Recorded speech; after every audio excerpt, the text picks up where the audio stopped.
ನಟ ದರ್ಶನ್ ಹಾಗೂ ಗ್ಯಾಂಗ್ನಿಂದ ರೇಣುಕಾಸ್ವಾಮಿ ಕೊಲೆ ಪ್ರಕರಣಕ್ಕೆ ಸಂಬಂಧಪಟ್ಟಂತೆ ಕೊಲೆ ಬಳಿಕ ಪಿಎಸ್ಐ ಜೊತೆ ಆರೋಪಿಗಳ ಸಂಪರ್ಕ ವಿಚಾರಕ್ಕೆ ಸಂಬಂಧಪಟ್ಟಂತೆ ಕೊಲೆ ಕೇಸ್ನ A10 ವಿನಯ್ ಸಿಡಿಆರ್ ಪಡೆದಿದ್ದಾರೆ ಪೊಲೀಸರು.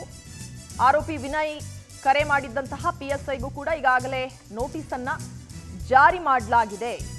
ನೋಟಿಸ್ ಜಾರಿ ಮಾಡಿ ಹೇಳಿಕೆ ನೀಡುವಂತೆ ತನಿಖಾಧಿಕಾರಿಗಳು ಸೂಚನೆಯನ್ನ ಕೊಟ್ಟಿದ್ದಾರೆ. ಆ ಪಿಎಸ್ಐಗೆ ನೋಟಿಸ್ ಕೊಡಲಾಗಿದೆ.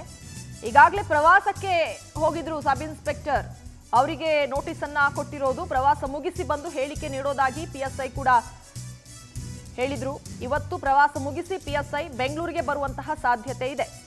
ಆ ಬಳಿಕ ಅನ್ನಪೂರ್ಣೇಶ್ವರಿ ನಗರ ಠಾಣೆಗೆ ಹಾಜರಾಗಿ ಹೇಳಿಕೆ ನೀಡುವಂತಹ ಸಾಧ್ಯತೆ ಇದೆ. ಈ ಪ್ರಕರಣಕ್ಕೆ ಸಂಬಂಧಪಟ್ಟಂತೆ ಕೊಲೆ ಬಳಿಕ ಆ ಪಿಎಸ್ಐ ಜೊತೆ ಆರೋಪಿಗಳು ಸಂಪರ್ಕ ಮಾಡಿದ್ರು ಅನ್ನುವಂತಹ ವಿಚಾರ ಬೆಳಕಿಗೆ ಬಂದ ನಂತರದಲ್ಲಿ ಆ ಪಿಎಸ್ಐಗೆ ನೋಟಿಸ್ ಅನ್ನ ಕೊಡಲಾಗಿತ್ತು. ಆ ನೋಟಿಸ್ಗೆ ನಾನು ಪ್ರವಾಸದಲ್ಲಿದ್ದೀನಿ, ಬಂದ ನಂತರದಲ್ಲಿ ಉತ್ತರವನ್ನ ಕೊಡ್ತೀನಿ ಅಂತ ಪಿಎಸ್ಐ ಹೇಳಿದ್ರು. ಇವತ್ತು ಪ್ರವಾಸ ಮುಗಿಸಿ ಆ ಪಿಎಸ್ಐ ವಾಪಸ್ ಆಗಲಿದ್ದಾರೆ.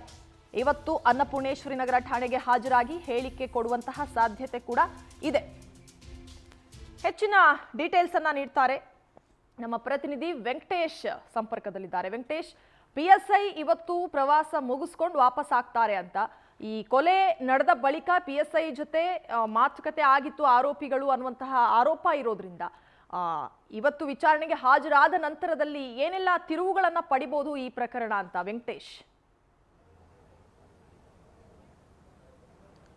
ರಜನಿ, ರೇಣುಕಾಸ್ವಾಮಿ ಕೊಲೆ ಪ್ರಕರಣಕ್ಕೆ ಸಂಬಂಧಪಟ್ಟಂತೆ ಈಗಾಗಲೇ ಸಾಕಷ್ಟು ಸಾಕ್ಷಿಗಳನ್ನು ಕಲೆಕ್ಟ್ ಮಾಡಿರುವಂತಹ ಪೊಲೀಸರಿಗೆ ಈಗ ಆರೋಪಿಗಳ ಫೋನ್ಗಳನ್ನು ಕೂಡ ಸೀಸ್ ಮಾಡ್ಕೊಂಡಿದ್ದಾರೆ. ಸೊ ಒಂದು ಅಷ್ಟು ಇಂಪಾರ್ಟೆಂಟ್ ಆಗಿರುವಂತಹ ಕಾಲ್ಗಳನ್ನು ಒಂದು ಸಿಡಿಆರ್ ತೆಗೆದಂಥ ಸಂದರ್ಭದಲ್ಲಿ ಏನು ವಿನಯ್ ಇದ್ದಾನೆ, ಈ ಪ್ರಮುಖ ಆರೋಪಿ ಆಗಿರುವಂತಹ ಈತ ಕೂಡ ಒಂದಷ್ಟು ಕಾಲ್ಗಳು ಮಾಡಿರುವಂಥದ್ದು ಕೂಡ ಈ ಒಂದು ತನಿಖೆ ವೇಳೆ ಗೊತ್ತಾಗಿರುವಂಥದ್ದು. ಅದರಲ್ಲಿ ಒಂದು ಕಾಮಾಕ್ಷಿಪಳ್ಳಿಯ ಪೊಲೀಸ್ ಠಾಣೆಯ ಒಂದು ಪಿಎಸ್ಐ ಅವರಿಗೆ ಕರೆ ಮಾಡಿರುವುದು ಕೂಡ ಗೊತ್ತಾಗಿರುವಂಥದ್ದು ಪದೇ ಪದೇ. ಅಂದರೆ ಈ ಒಂದು ಕರೆ ಆಗಿರುವಂಥದ್ದು ಕೊಲೆ ನಂತರ ಮತ್ತು ಕೊಲೆ ಆದಂಥ ಸಂದರ್ಭಗಳಲ್ಲೂ ಕೂಡ ಸುಮಾರು 2 ಗಂಟೆಗಳ ಅಂತರದಲ್ಲಿ ಸಾಕಷ್ಟು ಬಾರಿ ಕನ್ವರ್ಸೇಷನ್ ಆಗಿರುವಂಥದ್ದು ಕೂಡ ಈ ಒಂದು ಸಿಡಿಆರ್ ನಲ್ಲಿ ಗೊತ್ತಾಗಿರುವಂಥದ್ದು. ಸೊ ಆ ಹಿನ್ನೆಲೆಯಲ್ಲಿ ಈ ಒಂದು ಪಿಎಸ್ಐಗೂ ಕೂಡ ಒಂದು ನೋಟಿಸ್ ಅನ್ನು ಇಶ್ಯೂ ಮಾಡಿರುವಂಥದ್ದು. ಈಗಾಗಲೇ ಏನೋ ಒಂದು ಕಾಲ್ ಡೀಟೇಲ್ ಏನಿತ್ತು, ಒಂದು ಹತ್ಯೆ ಆದ ನಂತರ ಮತ್ತು ಆದ ನಂತರ 2 ಗಂಟೆಗಳ ಅಂತರದಲ್ಲಿ ಪಿಎಸ್ಐ ಸೇರಿದಂತೆ ಸಾಕಷ್ಟು ಜನರಿಗೆ ಕೂಡ ಹೋಗಿರುವಂಥದ್ದು. ಸೊ ಅವರಿಗೂ ಕೂಡ ನೋಟಿಸ್ ಅನ್ನು ಇಶ್ಯೂ ಮಾಡಿದ್ದಾರೆ.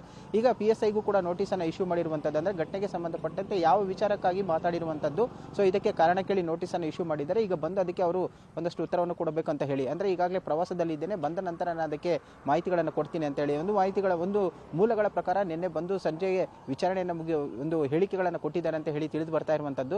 ಸೊ ಆತ ಏನಕ್ಕೆ ಕರೆ ಮಾಡಿದ್ರು ಅಂತ ಹೇಳಿದ್ರೆ, ಇದಕ್ಕೂ ಮುಂಚೆ ಒಂದು ಪೊಲೀಸ್ ಅಧಿಕಾರಿಗಳ ಜೊತೆ ಒಂದು ಕಾನ್ವರ್ಸೇಷನ್ ಆಗಿರುತ್ತೆ. ಅಂದರೆ RR ನಗರ ಪೊಲೀಸ್ ಠಾಣಾ ವ್ಯಾಪ್ತಿಯಲ್ಲಿ ಮೃತದೇಹವನ್ನು ಎಸೆಯಬೇಡಿ, ಸೊ ನಮ್ಮ ಲಿಮಿಟ್ಸ್ನಲ್ಲೂ ಬಿಟ್ಟು ಹೊರಗಡೆ ಹಾಕಿ ಅಂತ ಹೇಳಿ ಕೂಡ ಒಂದಷ್ಟು ಮಾತುಕತೆ ಆಗಿತ್ತು ಅಂತ ಹೇಳುವ ಒಂದು ಸ್ಫೋಟಕ ವಿಚಾರ ಕೂಡ ಗೊತ್ತಾಗಿತ್ತು. ಈ ಹಿನ್ನೆಲೆಯಲ್ಲಿ ಇವತ್ತು ಈ ಒಂದು ವಿಚಾರ ಕೂಡ ಸಾಕಷ್ಟು ಬೆಳಕಿಗೆ ಬರ್ತಾ ಇರೋದು. ಎಲ್ಲೋ ಆರೋಪಿಗಳಿಗೆ ಪೊಲೀಸರ ಸಹಾಯಕ್ಕೆ ನಿಂತರ ಅನ್ನುವಂಥ ಅನುಮಾನಗಳು ಕೂಡ ಇಲ್ಲಿ ವ್ಯಕ್ತವಾಗ್ತಾ ಇರೋದು. ಒಂದು ವೇಳೆ ಏನಾದರೂ ಪೊಲೀಸರು ಅವರಿಗೆ ಒಂದಷ್ಟು ಏನು ಒಂದು ಕ್ರೈಮ್ ಆದ ನಂತರ ಸಾಕಷ್ಟು ಇಂತಹ ಎವಿಡೆನ್ಸ್ಗಳು, ಅಂದರೆ ಪ್ರಕರಣಗಳನ್ನು ನೋಡಿರ್ತಾರೆ.